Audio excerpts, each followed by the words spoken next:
दीवान, दिल्ली का दीवान बिरबल, किला ही काफी है। आ युद्ध कर, सामना कर। अरे प्रभु મને લડવાની રજા આપો। अरे भले रत्ना जा तारो विजय थशे। अरे रत्ना तेरे लिए तो मेरे मोगले है काफी है। आजा मोगले।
अरे रत्ना भाग जा यहाँ से रणभूमि का मैदान छोड़ के। अरे बिरबल वरना तेरा सिर धड़ से अलग हो जाएगा। अरे बिरबल हजू पण कहूं છું રામદેવના ચરણોમાં પડી જા અને अरे માફી कबान- માંગી ले।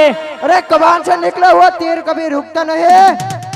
अरे बिरबर खान कभी किसी के सामने झुकता नहीं। अरे बिरबल हजू पण कहूं છું કે રામદેવના ચરણોમાં પડી જા અને માફી માંગી ले। अरे! જીવન દાન મળી જશે। वो तो अभी पता चल जाएगा कौन मर दे और कौन मर खाइला। તો આવી જા તૈયાર થઈ જા। સુરત ની સુતર વેણી ને કડી ના કાજુ મારી અંગત બાજુ હોય તો આવી જા હરણ બાજુ। સુરતની સુતર ભેણે અને કડીના કાજો મારી હમુ બાજુ હોય તો આવી જા ચબૂતરા બાજુ। आजा खबर पड़े।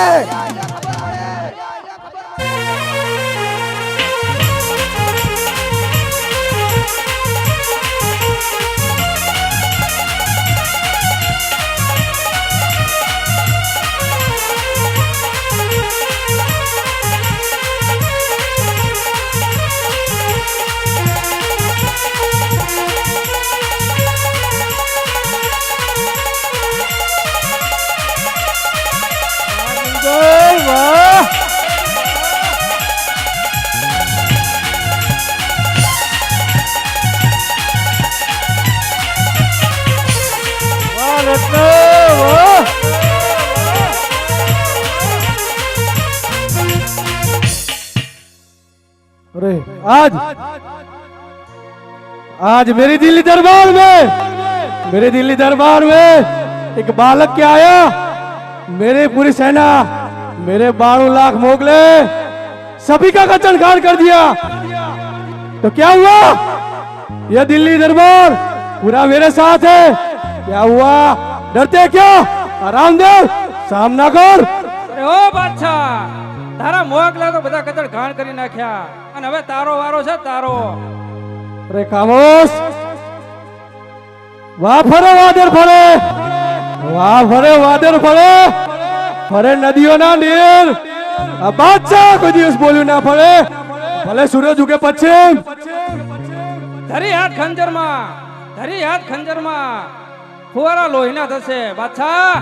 ધરી હાથ ખંજરમાં ફુવારા લોહીના થશે. હજુ કહું છું વળી જા પાછો, નકર કટકા તારી કાયાના થશે બાદશાહ, કટકા તારી કાયાના થશે. अरे खामोश।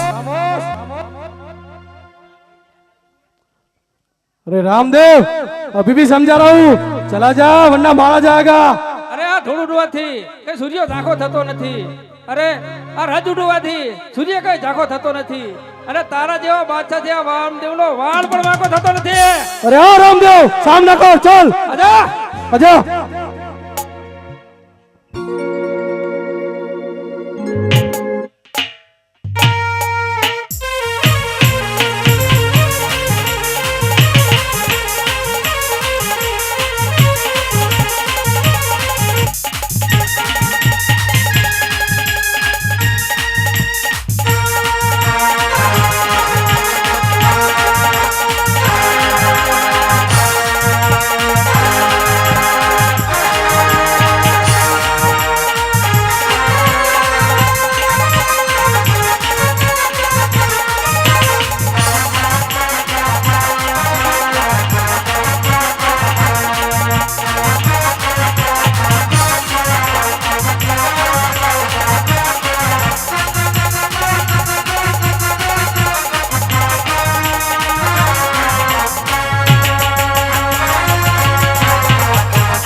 वाह बच्चा वाह।